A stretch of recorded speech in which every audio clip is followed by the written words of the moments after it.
World on Fire, a World War II podcast. My name is Nicholas Schweitzer. Today's date is June 6th, 2023. And I'm going to take a step back from the Battle of the Hurricane and ultimately the Battle of the Bulge. And I'll finish that episode later this week. But I really wanted to dive into what this day represents.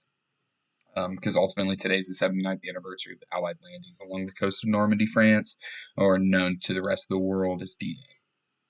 Now, D-Day was the official opening of the Second Front in the European theater of operations, and it would lead to the liberation of Western Europe from Nazi rule. We're going to dive into the why, the who, the hows of Operation Neptune, and ultimately Operation Overlord, as we remember the brave men who waded ashore and leapt from aircraft above to fight their enemy head on. While there's many of us here in the United States who are pretty comfortable with Saving Private Ryan, that's usually what pops in the head when we think of D-Day. The reality is it wasn't just an American operation. It was much beyond that. D-Day was a totally combined effort between Americans, British, Canadians, French, Australians, New Zealanders. There's a few other, Belgium, Poland, Norway, I believe. There was a very large list of countries that had to work together in order to make this possible. Now we need to look at the why. Why did D-Day happen? Obviously, we understand that Nazi Germany was expanding. They were already at war with France. They were already at war with Britain. They were at war with a bunch of different people. But the really big one is the Soviet Union. When Operation Barbarossa, my mistake, commenced in June of 1941, it broke the Molotov-Ribbentrop Pact. The Soviets were incredibly desperate for a second front. In May of 1942, the USSR and the United States announced that a full understanding that a second front was needed in May of 1942. However, there's something that was really important. The British had already been fighting the Germans. There was a delay, obviously, from 1944 to 1942 for a reason. Winston Churchill was able to persuade President of the United States, Franklin Delano Roosevelt, that the Western Allies simply were not ready for a fight against the Germans in Europe. And I'm going to expand on this further. I'm going to do a full series over the Normandy landings, Operation Neptune, Operation Overlord, and much later in the show. But just for time's sake and for this episode, we just need to understand that the British had been defeated in Crete, and they had also been defeated in Dunkirk, and they were fighting heavily in the skies over Britain. The history of the British military is that they are one of the strongest in the world. Historically speaking, they are one of the strongest empires ever to exist. And they were getting and pushed back, beat and pushed back. Because of this, Allied forces would begin their actual first campaign in the Mediterranean and in North Africa, which would ultimately lead to the Allied forces taking the fight to the Italians in Sicily, where they would also fight Germans. In reality, what it was a test run to gather experience against the Wehrmacht and to give them a time boost and to boost their manpower and resources before going back to France. When I say back to France, the British were already there. That's what took place during the Battle of Dunkirk. Unfortunately, the British were beat back to the coast and would be beat back to Britain across the English Channel. By then, during this time of fighting in Sicily, fighting in North Africa, by time the Americans and the British were knocking on Italy's doorstep, the Nazis had finally been beat back. The Battle of Stalingrad had came to an end, and it launched what Stalin would deem the Great Patriotic War. And it ultimately, what that meant was the Soviet offensive would begin. So now more than ever, they needed the second front. After careful deliberation, it was deemed that Cherbourg, and I could be butchering that French city, My apologies if I am. It would be the site of the landings due to its proximity to Paris, its overall beach size, and allowing the shortest, straightest shot to Germany. This was submitted by British General Frederick Morgan and his team of British, American, and Canadian officers in July of 1943. So 11 months before they would officially be put into place and be acted upon. The Tehran Conference was incredibly important. The Tehran Conference in November of 1943, Churchill and Roosevelt promised Stalin that the long-awaited Second Front would be opened in May of 1944. May of 1944. So obviously, today's June 6th. June 6th is the date that it happened on. There would be other things down the road. And those things we'll get to here in a minute. But Dwight D. Eisenhower, General of the United States Army, was tapped personally by Franklin Delano Roosevelt to become the Supreme Allied Commander in Europe, which meant he would oversee this operation. This was no small undertaking. It would be the largest invasion force in the history of mankind. It would be the largest invasion by sea, be the largest amphibious assault in history, and still is to this day. In tandem with Eisenhower, British General Bernard Montgomery had been named the commander of the 21st Army, who ultimately would be in charge of all the ground forces once this operation commenced. So it wasn't really a total American led. It wasn't a total British lead. They had to work side by side.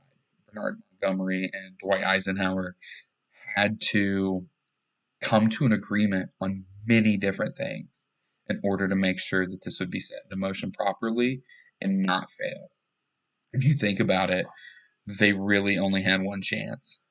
So, I mean, once you try it the first time, the surprise is kind of gone. And that's the stress that put these two under. They had to set aside their historical differences as nations, their military differences, their backgrounds. They had to put all of that aside for the common good. However, with this gigantic area of operations, the Allies quickly decided that they would need to move the operation to June of 1944 in order to basically build a bigger army. They decided on having 5 infantry corps, or not 5 infantry corps, but ultimately 5 corps altogether.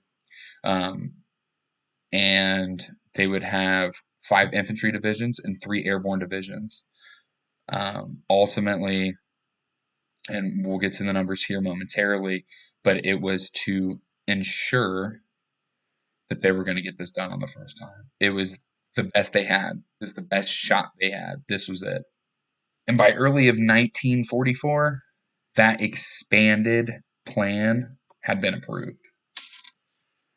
And ultimately what that expanded plan was to have over 350,000 Allied soldiers and sailors partake in the initial invasion over 5 separate beaches. We will get to those beaches here in a minute. But like I said, 350,000 Allied soldiers and sailors took place in the initial invasion on D-Day, and with being close to 30,000 airborne and glider troops preceding the landings by 6 hours. So it wasn't just the landing. If you've ever seen Band of Brothers, it does a phenomenal job of highlighting what the airborne troops did, and that was 6 hours ahead of the beach landings in Normandy. However, it wasn't like they were just going up against some slack ocean Atlantic wall defenders. They were heading up against 50,000 Wehrmacht soldiers who were led by General Field Marshal Erwin Rommel, who the United States and the British had battled pretty hard back and forth against in North Africa.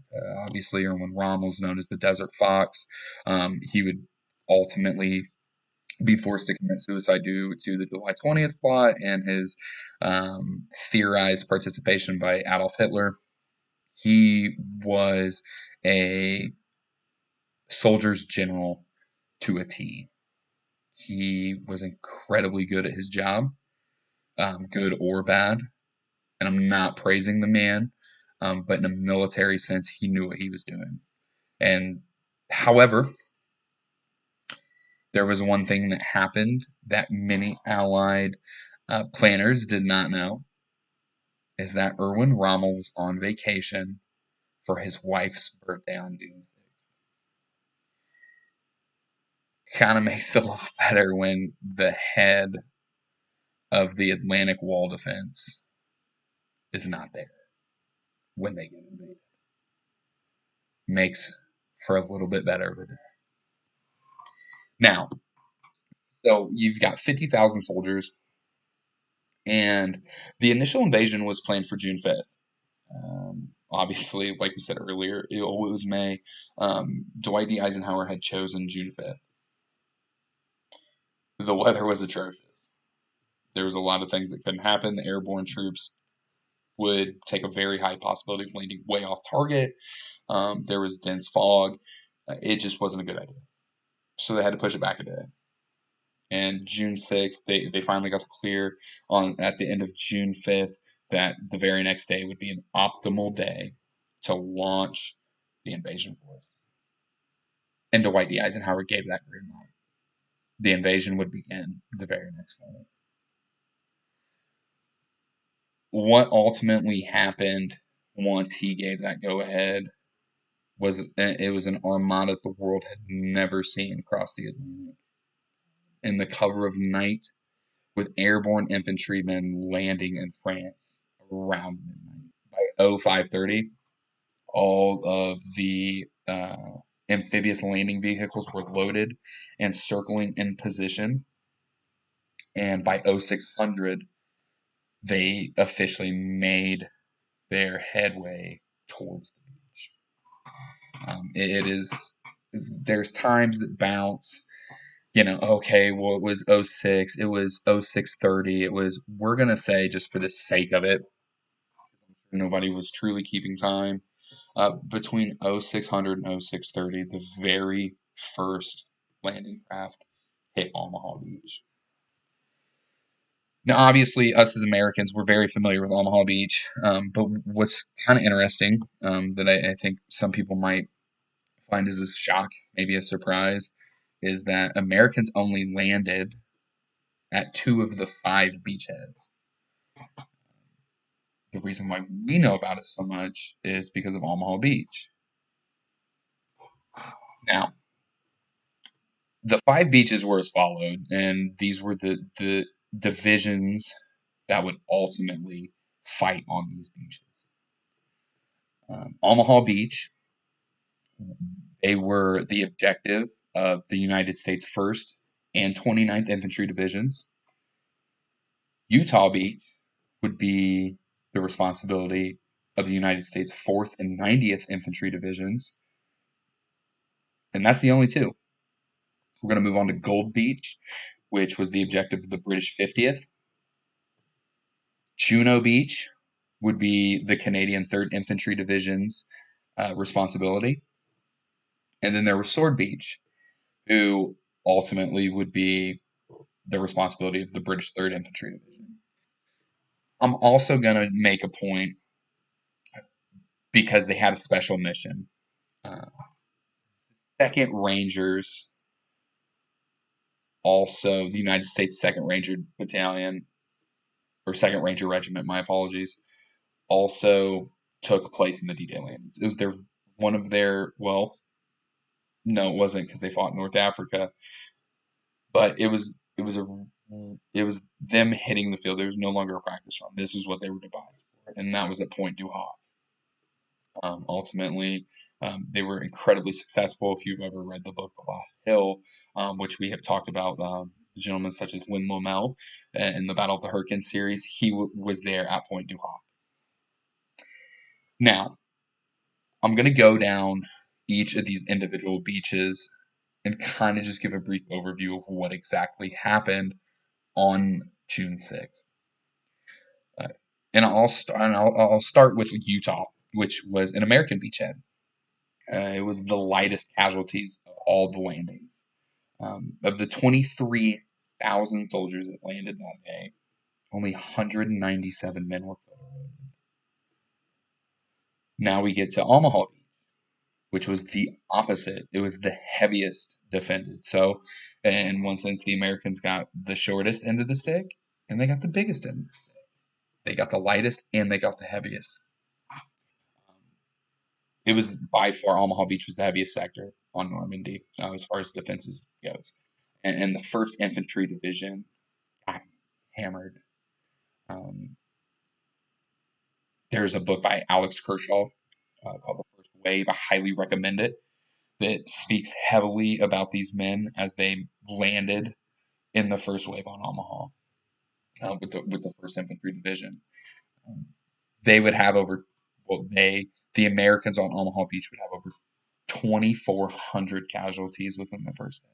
And for the sake of what combat is, that is a ton, right? That is a heavy, heavy loss for anyone to take in one day. Now we get to the other beaches. Gold Beach, which was led by the British, it was a 5-mile long sector, and 400 British would be wounded or killed. So definitely paid a heavy price. Juneau, which was led by the Canadians on a 6-mile long sector, was the second heaviest defended.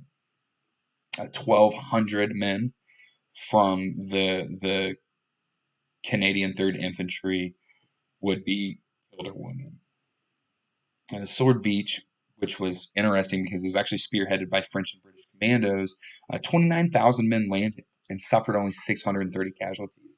So if we look at the whole thing, a majority of the casualties came with the United States 1st Infantry Division on Omaha, and then the Canadian 3rd Infantry Division on Juneau. Now, in all, 156,000 Allied soldiers would landed France on D-Day to begin the liberation. And it would take until June 11, 5 days later, to officially secure the beaches. 4,000 Allied troops would be killed on D-Day.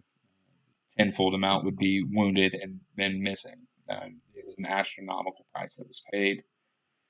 10 Americans would ultimately be awarded the Medal of Honor for their actions on that day, and 1 Victoria Cross would be awarded to Stanley Hollis of the Green Howards for his actions on Gold Beach. D-Day was only the beginning of the Allied push east towards Germany, and it would set the tone for the intense combat that would continue to take place. As the Americans inched closer and closer, as we learned through the Battle of the Hurricane series, how desperately they were clawing to survive. And they would be willing to basically go to the last man in order to defend Nazi Germany. This was the opening of the second front that Joseph Stalin needed, and it ultimately starved Nazi Germany of their capabilities of fighting, and it thinned each day. By December of 1944, only 6 months later, the Allies had crossed into Germany. We're going to get to that in our next episode of the Battle of the Hurricane series, talking about the Battle of the Bulge and the failing of that. And I think I'll wrap it up here